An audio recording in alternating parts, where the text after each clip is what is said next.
hang out with. Yeah. Right? Because you do take that energy. You start to take that energy on.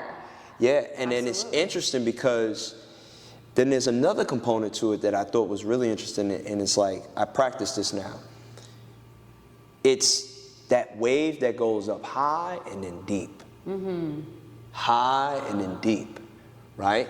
And that depth, like as above, so below, as below, as above, like that kind of like depth that you go down, spiritually speaking, that's like that state I think people get into. Yeah. Because they get into that, because I've experienced it in martial arts where it's like, it's an outer body experience. Like you're literally outside your physical now. Exactly. And a lot of people that haven't experienced different modalities, like whether it be through sound or whatever, like most people, if they have the experience, they don't even know what they're having. Yeah.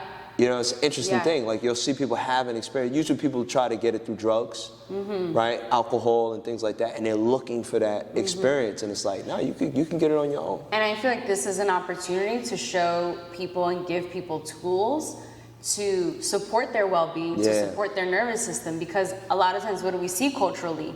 Drugs, dancing, or drinking, right? Like those are the common ways that we see. And these are other ways. These are just, we all have options and we all have choice in this, and it's about choosing something that's more effective for what we need. And I always tell clients, like whenever I'm doing astrology readings, if the anger comes out, if the frustration comes out, that just means something is not being expressed. That means that your fire for that instance, right? Because when we get pissed, right? We get heated. You're literally, your fire doesn't have an outlet.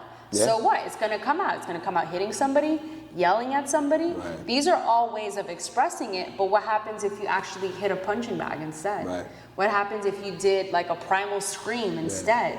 There are other ways of expressing that. And that's why, for me, I loved finding this type of meditation, because I thought the only way to do it was to sit in a dark room and clear my mind. And now I realize, like, oh my gosh, there's other flavors of meditation out there. Funny. I just haven't seen them on Instagram. Yeah, that's hilarious. I personally think it needs to be a little bit of everything, because we're such complex humans. You can't just do one thing and expect that to be the everything. It's really imperative to have a dynamic. Like forms of tools that are here to support your well-being. So for sure, this has helped me with that. This has helped me be more present, helped me sleep more fully. In my old life, I used to get usually like 6 hours of sleep. Now I realize, like, wow, I need closer to 10 hours of sleep, because now my nervous system is so much more down-regulated. I'm able to do a lot more now because I have more rest, and I'm able to sleep better because of this. 70% of Americans don't get good sleep. Good sleep means that they're not in REM sleep. A lot of people are in this very light sleep that if the door opens, the floor creaks, they hear a horn outside, they're up. And because of that, they're not getting into REM. Why is REM so important? It's because it helps restore the body. It's the reason why after surgery or after the common cold, doctors always recommend that you rest, that you get sleep. Because they're hoping that you get into the REM sleep cycle where your body is healing itself. For that reason, a lot of people call sound meditation sound healing. Because you're getting into these REM sleep cycles that actually regenerate and heal your body. Exactly. Exactly, which is, again, it's a catalyst to good sleep. Exactly. Because 70% of Americans are not getting good sleep, you can see why these ancient practices that come from Tibet and Nepal are really supportive nowadays, Like now in 2025, like how imperative having these types of tools are to us. So can you dive a little bit deeper into like the actual origins of the sound bowl? Yeah, so traditionally there were these brass singing bowls or bronze singing bowls. A lot of people will see it if you go to like a crystal shop, and they're really small, they can fit in your hand.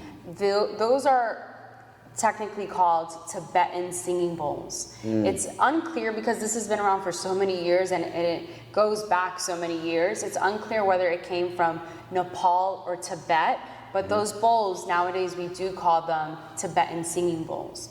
And how those bowls were traditionally made were with a group of people. One person would be holding one side, the other person would be holding another side, and they have these different etchings on them.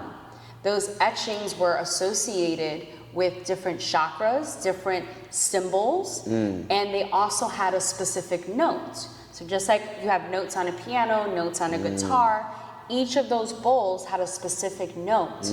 Why these are called singing bowls is because people would actually sing, they would chant as they were creating these Tibetan singing bowls.